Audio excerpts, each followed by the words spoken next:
मध्य प्रदेश के सागर में बीजेपी में अब तक जो लड़ाई पर्दे के पीछे चल रही थी, अब उसका मंचन शुरू हो गया है। सागर नगर निगम में महापौर और उनके परिवार के खिलाफ नगर विधायक, निगम अध्यक्ष और करीब 2 दर्जन से भी ज्यादा पार्षद मंगलवार को भोपाल पहुंचे। उन्होंने वहां मंत्री गोविंद सिंह राजपूत की मौजूदगी में नगरीय प्रशासन मंत्री कैलाश विजयवर्गीय से मुलाकात की और एक लंबी चौड़ी शिकायतों का पत्र उन्हें सौंपा। इस मुलाकात की कुछ तस्वीरें भी सामने आईं। आखिर अचानक ऐसा क्या हुआ कि करीब 26 पार्षद और करीब 6 पार्षदों का समर्थन लेकर नगर निगम अध्यक्ष वृंदावन अहिरवार नगर विधायक शैलेंद्र जैन के साथ भोपाल वल्लभ भवन पहुंचे। दरअसल इसकी वजह आज से करीब 2 साल पहले शुरू हुई, जब नगर विधायक शैलेंद्र जैन के धुर विरोधी और कांग्रेस से बीजेपी में आए सुशील तिवारी की पत्नी संगीता तिवारी को बीजेपी ने सागर महापौर पद के लिए अपना उम्मीदवार बनाया। इस पर आग में घी डालने का काम कांग्रेस ने किया और विधायक शैलेंद्र जैन के छोटे भाई पूर्व विधायक सुनील जैन की पत्नी को अपना उम्मीदवार बनाया। ये वो वक्त था जब शैलेंद्र जैन धर्म संकट में फंस गए। उन्होंने भाई और परिवार को छोड़कर बीजेपी और सुशील तिवारी का साथ दिया। नतीजा ये हुआ कि बीजेपी की संगीता सुशील तिवारी चुनाव जीत गईं और विधायक शैलेंद्र जैन ने अपने खून के रिश्तों को कुर्बान कर दिया। यहाँ आपको ये बता दें कि सुशील तिवारी पूर्व मंत्री भूपेंद्र सिंह के खेमे से हैं।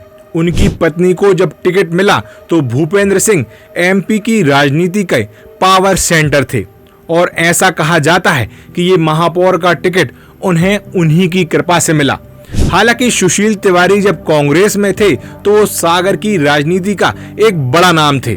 2 बार उन्हें सागर विधानसभा से कांग्रेस ने अपना उम्मीदवार बनाया, लेकिन उन्हें दोनों ही बार हार का सामना करना पड़ा था। चलिए अब आपको बताते हैं कि सागर की राजनीति में आखिर ऐसा क्या हुआ कि बीजेपी के भीतर नेताओं में मतभेद मनभेद में बदल गए। इसकी असली कहानी शुरू होती है साल 2022 से, जब संगीता सुशील तिवारी महापौर बनी और निगम की सत्ता में हस्तक्षेप शुरू कर दिया सुशील तिवारी ने।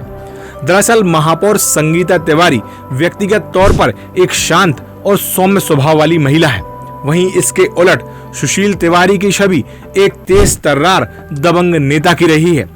संगीता तिवारी के महापौर बनने के बाद सुशील तिवारी जैसा हर एक राजनीतिक व्यक्ति करता है, ठीक वैसा ही अपनी महापौर पत्नी के काम में उनका हाथ बटाने लगे। वहीं इस सब में उनका साथ देने के लिए उनके भतीजे फिल्मी दुनिया और समाज सेवी का काम कर रहे ऋषांक तिवारी और वक्त वक्त पर उनके पुत्र सूर्यांश तिवारी भी नगर निगम के काज में न सिर्फ उनका साथ देने लगे, बल्कि कई फैसलों में दखल रखने लगे। इसी बीच विधानसभा के चुनाव भी सामने थे।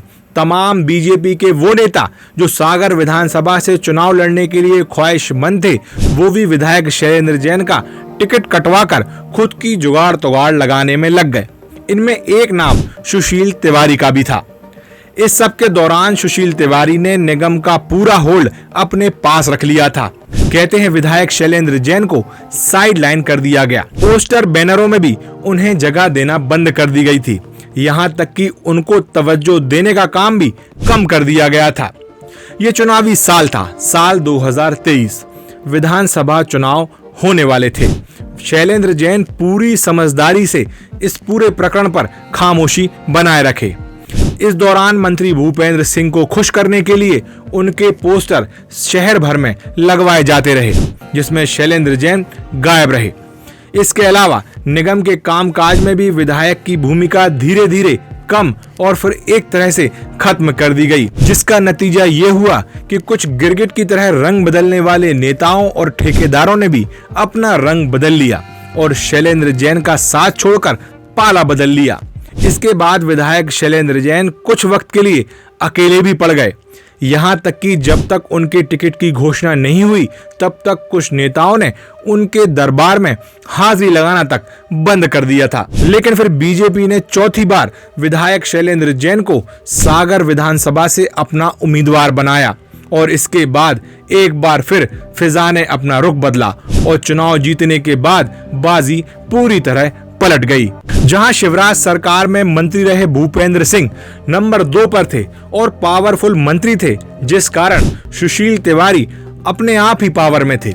वहीं मोहन यादव के मुख्यमंत्री बनने के बाद ही सुशील तिवारी को पहला झटका तब लगा जब उनके राजनीतिक गुरु भूपेंद्र सिंह को मंत्री नहीं बनाया गया, और इसके बाद दूसरा झटका तब लगा जब विधायक शैलेंद्र जैन के नजदीकी और खासम खास नेता कैलाश विजयवर्गीय को नगरीय प्रशासन मंत्री बनाया गया।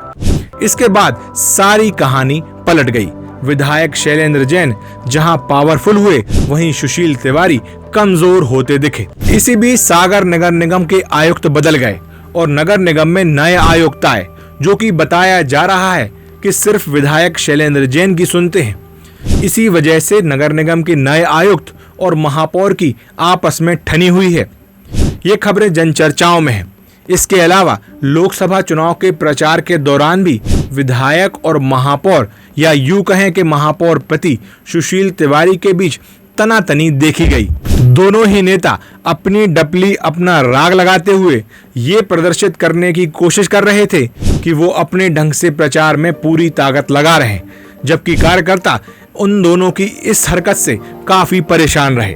उधर जब ये सब कहानी चल रही थी, तब कुछ कहानियां और साथ साथ चल रही थी, जैसे निगम अध्यक्ष वृंदावन अहिरवार और सुशील तिवारी के बीच मनमुटाव की खबरें यदा कदा सामने आती रहती थीं। मंत्री गोविंद सिंह राजपूत का पूर्व मंत्री भूपेंद्र सिंह के साथ चली आ रही राजनीतिक दुश्मनी रह रहकर सामने आती रही। वहीं कुछ पार्षदों को महापौर पति सुशील तिवारी और भतीजे ऋषांक तिवारी का निगम में जरूरत से ज्यादा दखल रखना रास नहीं आ रहा था। कुल मिलाकर ये पूरी लड़ाई सागर नगर निगम में अपना हस्तक्षेप, अपनी ताकत का प्रदर्शन और बदला लेने जैसे उद्देश्यों के इर्द गिर्द है। जबकि उधर दूसरी तरफ कुछ पार्षद ऐसे भी हैं जिन्हें इस लड़ाई से कोई लेना देना नहीं है। उन्हें सिर्फ विकास कार्यों में रुकावट ना आए, सिर्फ इससे ही मतलब है। अब बीजेपी के भीतर चली आ रही इस रसाकशी का आने वाले दिनों में क्या अंजाम होता है, ये देखना होगा, क्योंकि महापौर, नगर विधायक और निगम अध्यक्ष के बीच हमेशा ही ऐसी तनातनी देखने मिलती रही है। फिर चाहे वो तत्कालीन विधायक रही सुधा जैन हो और तत्कालीन महापौर प्रदीप लारिया हो, या फिर विधायक शैलेंद्र जैन हो और पूर्व महापौर रहे अभय दरे हो, और पूर्व नगर निगम अध्यक्ष राज बहादुर सिंह हो। सत्ता में किसकी पकड़ कितनी और कब तक होगी, ये लड़ाई चलती आ रही है और चलती रहेगी। नमस्कार।